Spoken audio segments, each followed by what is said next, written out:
Hey guys, Eddie K's RC here, coming to you from a hangar. Thought I'd do an unboxing for you guys. Just got in a new offering from FMS. This is the FMS Pitts 1400mm version 2. Big shout out to Pilot Ryan for the inspiration for this one.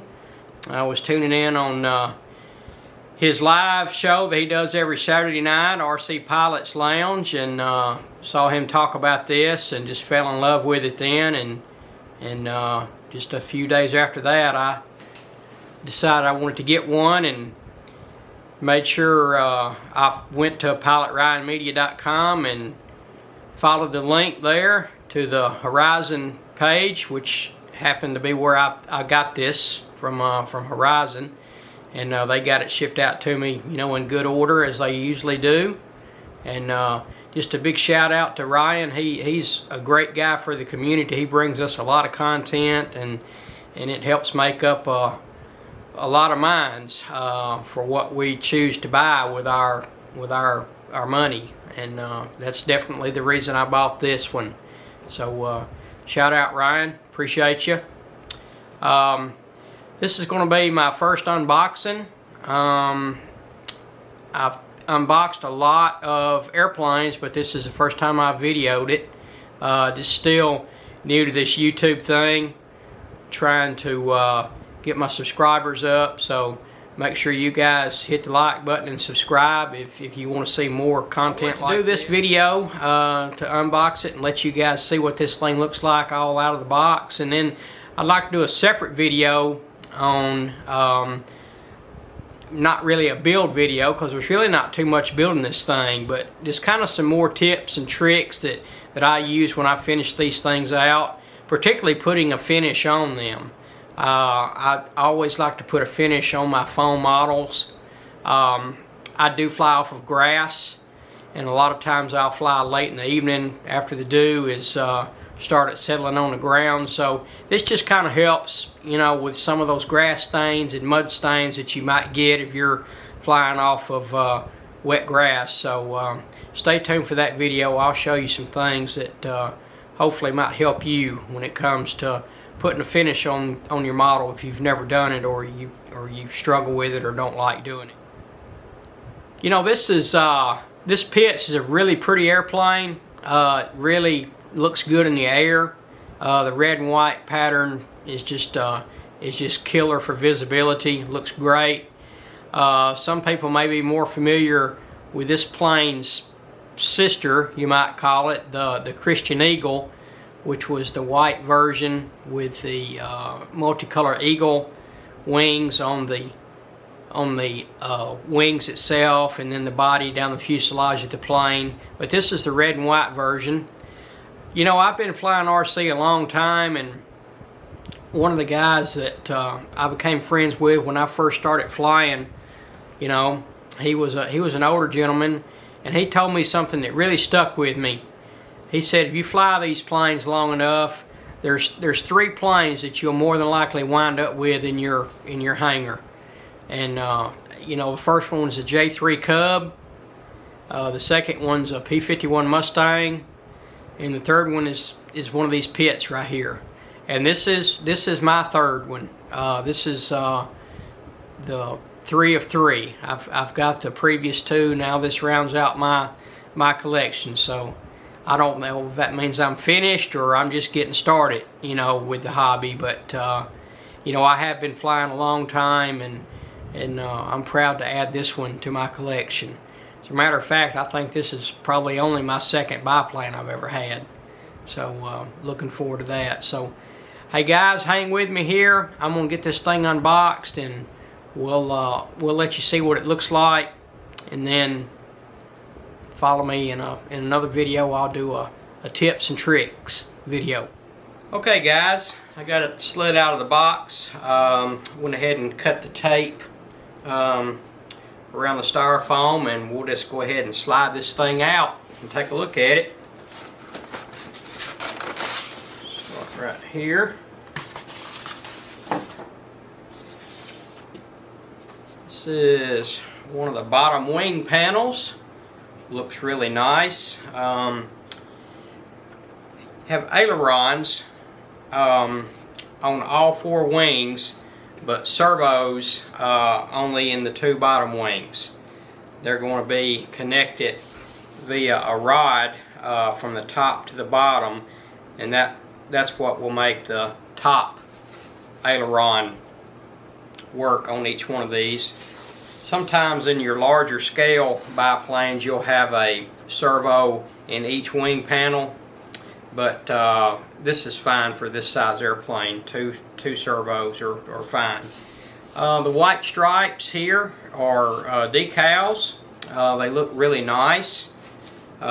Same thing on the top here. Really nice finish on this one. We'll grab the other one.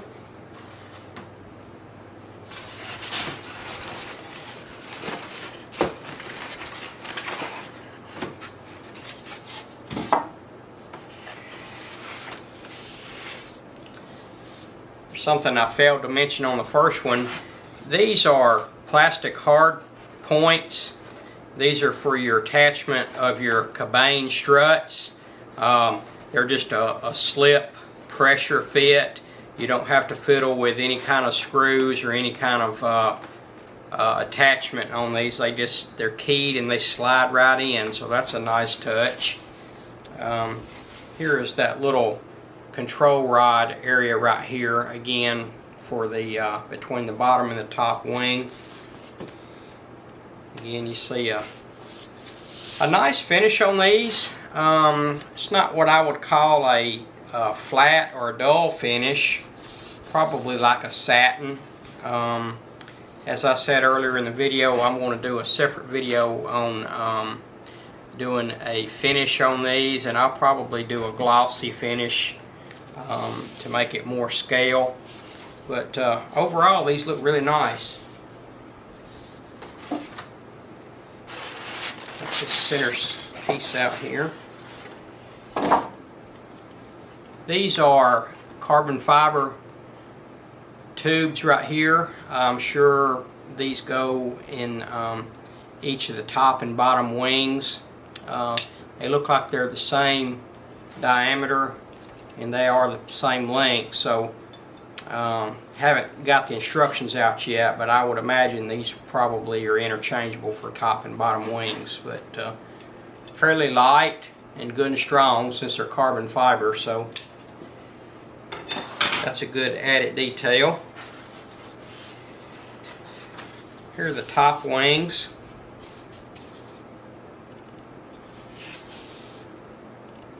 Here again you have your hard point for the cabane strut and the little attachment point for the control rod, and I'll show you those control rods when we get to that section.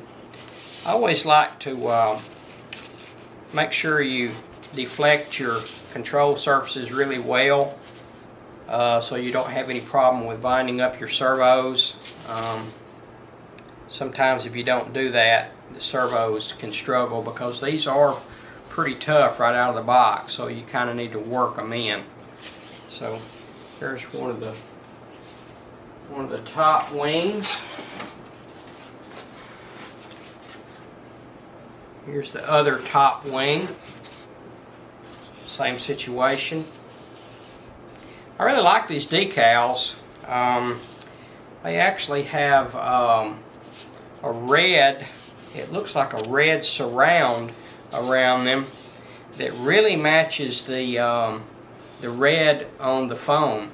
Sometimes if these decal surrounds are clear, they kind of stand out and kind of look a little cheesy in my opinion, but this red really matches nice, so that's a really nice feature. And these wings, the foam, I like the foam. The foam's nice and tough on these. Okay, what else? There's plastic nose cone, 2-bladed propeller. The back plate of the nose cone will key into the front shaft of the motor, so it looks like the paint matches the the finish of the plastic matches the paint on the plane too, so that's nice. Okay, let's get this top piece off here and get down to the rest of this thing. Excuse me.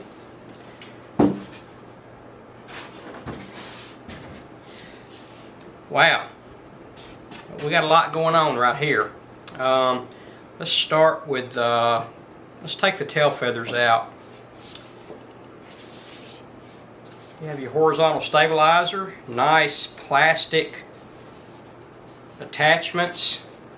You've got a plastic joiner right here for the elevator. Looks like you've got a couple of hard points right here for, looks like probably a strut that will attach to the bottom of the horizontal stabilizer. These are really nice. Nice looking plastic parts. Seem fairly substantial, so that's nice. Okay. Here we have our propeller. Two-bladed prop. The size on that is 15 by 9. And something I always like to do, I know some guys don't do this, but I like to always balance my props. I think that's very important.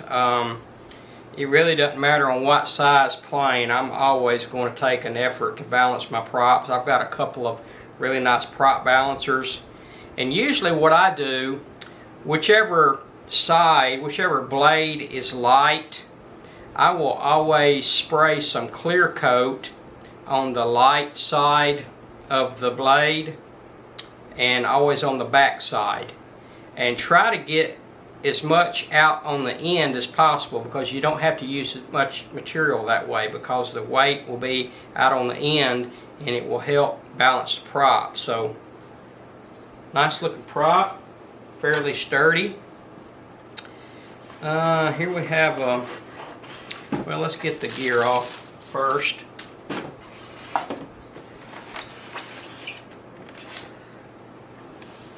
Really nice looking landing gear, guys. Plastic wheel pants.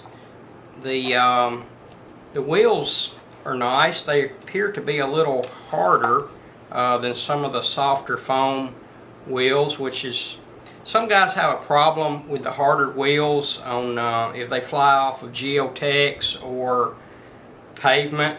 I fly off of grass, so it's really not a problem for me.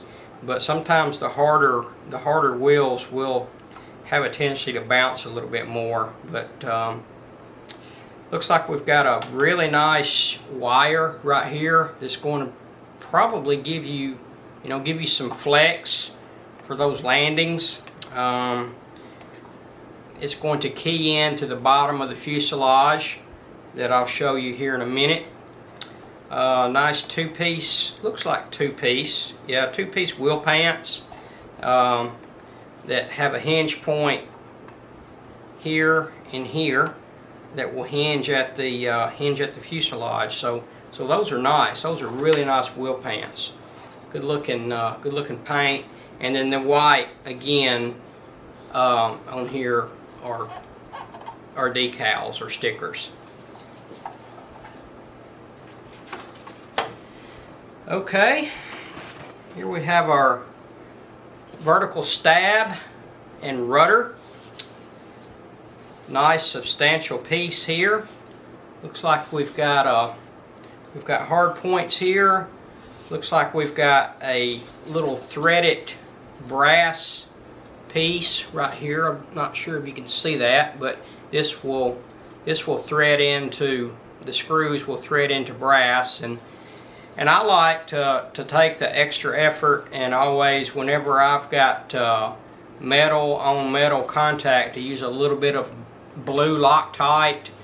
Don't use the red. That's considered a permanent Loctite, unless you just want it to be permanent. But if you want to be able to take it apart to put it in your trailer or in your car or truck for transport, you want to make sure you don't use don't use the red, and just use just a little bit of blue. That's really all that it needs. Nice decals. The Pitts decal right here. These diamonds here are, looks like all one piece. It's all one decal. So that's a nice feature. Sometimes when you get these pointed decals like this, you can catch a corner on them and start to lift them up. So you really only have, instead of having, you know, 2, 4, 6, you actually only have 2 points here to be concerned with. Ball joint linkages right here for your rudder, and again, make sure you work that hinge line in so so it won't give you any problems with the servo. Okay, here's your control rods that will attach the top and bottom wings together to give you 4 ailerons. So, and these have adjustments on them, and they have these little keepers on here. You always want to make sure you push these keepers up to hold these pins together, because you don't want those coming off in flight. Alright, we're getting down close to the end. Have a parts bag here. Look like we have a Y harness. I'm sure that's probably going to be for your aileron. I probably won't use that. I'm going to put a 6-channel receiver in mine. I like to put my wings on separate channels. Well, not wings, but I like to put my ailerons, my left and right aileron, on separate channels, so I can program a little differential in if I need it to get it flying like the way I like it to. Here's those struts that I mentioned earlier. These will go on the bottoms of the horizontal stabilizer and attach to the bottom of the fuselage. They're very lightweight. I can't imagine they would have very much structure to them, so they're probably more or less just kind of decorative, but they look nice. Alright, nice instruction manual, fairly thick. Looks like it's in several languages, but that's pretty common. We have looks like we have an addendum in here. Always make sure you check these addendums to make sure that they left something out of the instructions, so they put this in here to call your attention to it. So make sure you read your instructions, guys. Don't throw them away. Alright, cabane struts. Wow. These are, this is a little surprising. These are very light. Not at all what I was expecting. It looks like these are 2-piece, sonically welded together. So probably not a whole lot of structural strength in these.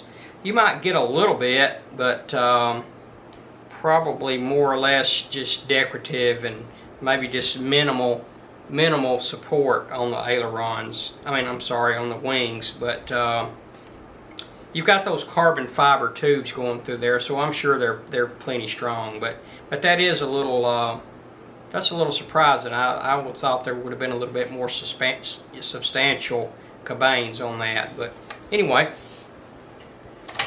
Alright, this is what everybody, I'm sure, is waiting on. If you haven't already seen this, I have a fuselage, and this thing is stuck in here pretty well. Let me get this tail wheel free. We'll pull this pig out of here. Wow, this thing is massive. It is so wide, guys. Look at how wide this thing is at the bottom. Unbelievable. Starting at the front, got a plastic cowl. Looks like it is glued. So that's probably not going to come off unless you mind taking it off and re-gluing it. But probably don't really see a need in it coming off unless you have to do some repair work. But that's a nice looking cowl. Paint matches the color of the plastic matches the painting on the fuselage. This is your attachment point for the top wing. These are threaded, brass threaded here on each 4 hard points here to get some good purchase on your wing when you screw it in. Okay, same thing in the back right here where the horizontal stabilizer goes. You've got 2 threaded brass inserts there. Rudder and elevator servos are in the back.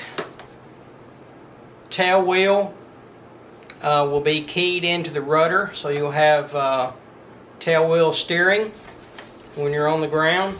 There's a better shot of those servos, rudder and elevator. And we'll pop the hatch on this bad boy. Let me turn it over first, and then we'll get to the hatch. I can't get over how big this thing is, guys. This is nice. Okay, scale exhaust right here. If you like painting, you could probably paint these aluminum color or silver to make them stand out a little bit. Simulated louvers right here. We do have looks like a functional scoop. You can see that. Get some air in there and cool that speed control and battery off. There's those louvers right there, guys. You can see those. Here's your here's where your wire for your landing gear gets keyed into, and here you have the pivot points for the landing gear at 4 places there. Here we have the attachment for the bottom wings panels. Again, we have threaded areas right here, so that's good. Got some exit holes for your hot air back here in the back, so that's good. So let's get it over on the top, and we'll look at the canopy. There's a nice touch. I don't know if you can see it. Got a little hole right here to help vent the hot air out of the canopy, which if you fly in the southern part of the US or some other places around the world that are hot, it's always good to have some cooling vents to get this hot air out of this cowl so you don't blister it. And we'll pop it off here. You've got a knurled little piece right here that's spring loaded to help pop this canopy off. It just slides back and you just pull the canopy out. It's keyed into the front. That's nice. That's a nice canopy right there. You've got a nice pilot. You've got some instrumentation in there. I'm not sure if you can see it. Looks like decals for the pilot and co-pilot. I'm just going to leave the pilot in this one. I'm not going to add a co-pilot, but you could if you wanted to. You didn't mind doing a little scale work. Pilot attaches right here. So that's nice. And the inside of this thing is what is so impressive. Look how big this thing is, guys. Look how this is cavernous. This is a cavernous area, and you've got a tray, a battery tray right here with Velcro, and I dare say you could put any 6S battery that you've got inside this thing.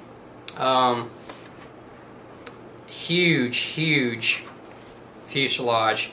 You get your hand in there. I don't have really big hands, but you know, you can still, I can see if you're ham-fisted and have really big hands, you still wouldn't have a problem getting your hands in here to get this thing ready to fly whenever you go fly. Throttle lead right here. Not sure if you saw that. There you go. Here you have the leads for the elevator and the rudder. Good length on that. Looks like probably receiver is probably going to go somewhere in this neighborhood right in here. And then you have an XT60 end. I've never really used any of these. I normally we'll clip this off and solder on a EC5. I know some guys don't like to solder, but I don't mind. I don't mind doing it, and that's just all the batteries that I have use those EC5 ends, so I'll be using that. But just look again at the size of this inside, guys. This thing is massive. Well, I hope you guys enjoyed my first unboxing. You know, I've unboxed a lot of planes, but this is the first time I've ever done one on film, and I've watched a lot of you guys do it, and I've learned some things to do and not to do, and I probably talked too much during all this, but I do hope you guys enjoyed it. Stay tuned. I'm going to do another video on applying a finish to this very plane right here and some of my tips and tricks. But guys, I appreciate it. Make sure you guys like and subscribe if you haven't already, and drop me a comment, positive or negative. Hey, I can take it. Hope you guys have a good day. Hope you have some good flying weather coming up, and we'll see you on the next video. Thanks, guys.